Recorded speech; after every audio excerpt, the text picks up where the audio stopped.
Cette méditation quotidienne vous est présentée par le Centre Le Pèlerin, spécialisé en accompagnement psycho-spirituel. lepèlerin.org.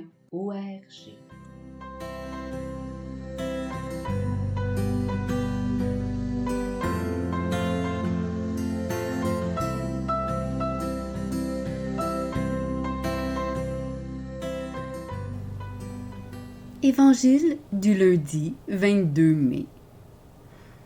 En ce temps-là, les disciples de Jésus lui dirent : « Voici que tu parles ouvertement et non plus en images. Maintenant, nous savons que tu sais toutes choses, et tu n'as pas besoin qu'on t'interroge. Voilà pourquoi nous croyons que tu es sorti de Dieu. » Jésus leur répondit : « Maintenant vous croyez. Voici que l'heure vient, déjà elle est venue, où vous serez dispersés chacun de son côté, et vous me laisserez seul. Mais je ne suis pas seul, puisque le Père est avec moi. Je vous ai parlé ainsi, afin qu'en moi vous ayez la paix. Dans le monde, vous avez à souffrir, mais courage, moi, je suis le vainqueur du monde.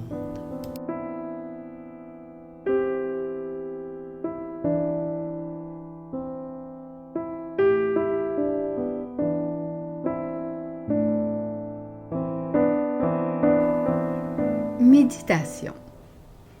Jésus annonce à ses disciples qu'il quitte le monde pour rejoindre celui qu'il a envoyé dans le monde.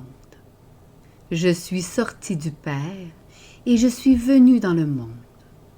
Maintenant, je quitte le monde et je pars vers le Père.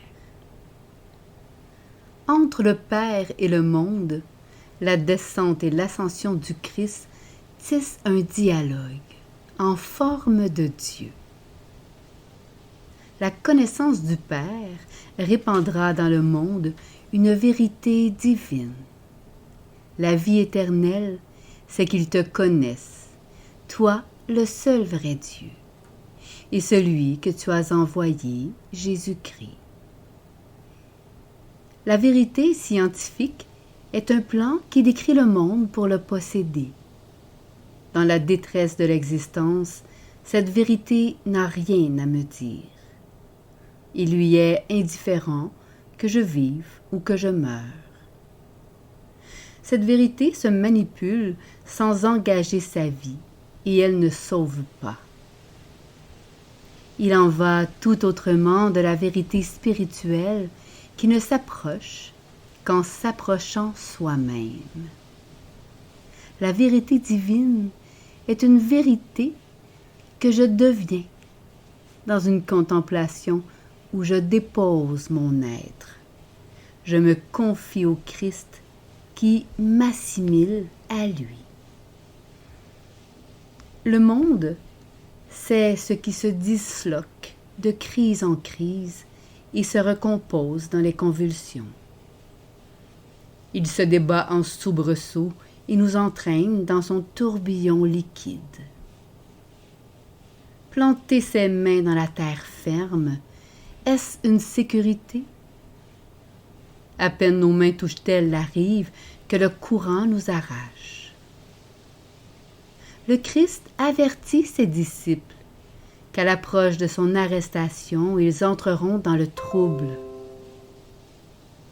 Le temps de l'amitié sera battu par les vents de la lâcheté et du reniement. Dans le grand corps de la société, les passions flambent. Une société forge des fictions. La publicité, les écrans projettent des images dans les esprits. Le monde se dit à lui-même ce qu'il considère comme vrai. Nous saisissons passionnément ces images qui s'effritent entre nos doigts. Parmi toutes les fictions sociales, l'argent promet la domination du monde moyennant la dégradation de nos désirs. Judas trahit Jésus pour un argent qu'il rapportera au chef des prêtres et des anciens. Le pouvoir est une autre fiction. Les pharisiens, spécialistes de l'écriture, dérobaient la clé de la connaissance pour assurer leur emprise sur le peuple. Mais pour quel bénéfice, puisqu'ils n'entraient pas dans le mystère? La porte restait fermée, alors qu'ils possédaient la clé. Pour nous aussi, la connaissance du Christ est parfois si floue qu'elle n'est pas un guide. Si le monde est agité et que nous nous agitons avec lui, c'est que, par manque de connaissance, nous ne distinguons pas le superficiel de l'important. Pourtant, nous désirons une connaissance qui soit vie. C'est ce que les disciples détectent dans le Christ. Le Christ détient la connaissance, car il est la connaissance vécue dans la chair. Il ne répète pas les mots des autres, mais il est la lumière qui porte la création. La vérité vécue irradie. Les disciples le sentent bien. Nous croyons que tu es sorti de Dieu. Les disciples n'ont plus d'images, ni de paraboles qui font entrer le spirituel dans le concret. Le Christ parle ouvertement et non plus en images. Il se place devant ses disciples comme la vérité. Le spirituel uni au concret. Mais la violence se hérisse contre la vérité. L'heure vient. Jésus s'élance à la rencontre des fictions et des passions qui les portent. C'est l'heure de la passion. Pour les disciples comme pour nous, l'heure de vérité passe par le corps dans une vérification qui est un combat spirituel. L'arrestation de Jésus sera pour les disciples une épreuve. Ils seront passés au crible, comme le blé est battu pour être séparé de sa coque.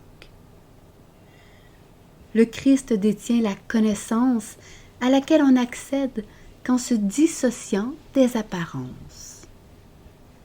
Invitant à la conversion, Jean-Baptiste annonçait le travail de la connaissance vécue dans le Christ qui vient pour nettoyer le monde. Par son œuvre de connaissance, le Christ libère le grain, appelé à la vie de la fine couche de paille qui l'enveloppe. Le Christ est un ouvrier de la vérité. La pelle à vanner dans sa main, il purifiera bien son air, rassemblera son blé dans le grenier.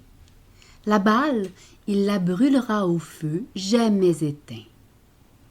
C'est dans Matthieu, chapitre 3, verset 12. Le Christ protège ce qui germe de vie en le séparant de la fine pellicule qui aveugle les yeux. Le vanneur accomplit cette dissociation salutaire grâce au vent qu'il produit par son geste.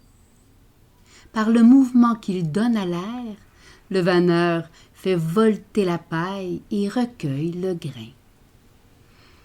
Le vent du vanneur, c'est le souffle de l'esprit donné à la Pentecôte. Celui qui passe par la connaissance du Christ grandit, devient un adulte solide. Ainsi, nous ne serons plus de petits enfants, ballottés et emportés par tout vent de doctrine, par la ruse des hommes et leur habileté dans les manœuvres d'égarement. Mais, en disant la vérité dans l'amour, nous grandirons à tout point de vue vers celui qui est la tête, Christ. Méditation écrite par Vincent Reifsteck.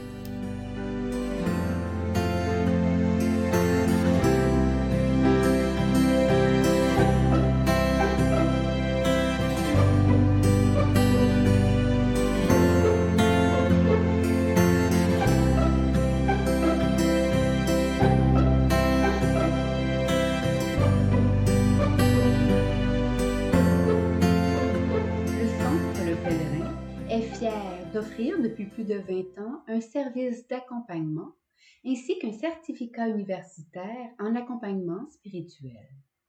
Tous nos services sont offerts en ligne. Nous sommes situés à Montréal, au pied de l'Oratoire Saint-Joseph. Le pèlerin, le savoir intérieur qui transforme la vie. lepèlerin.org. Page Facebook, Centre Le Pèlerin.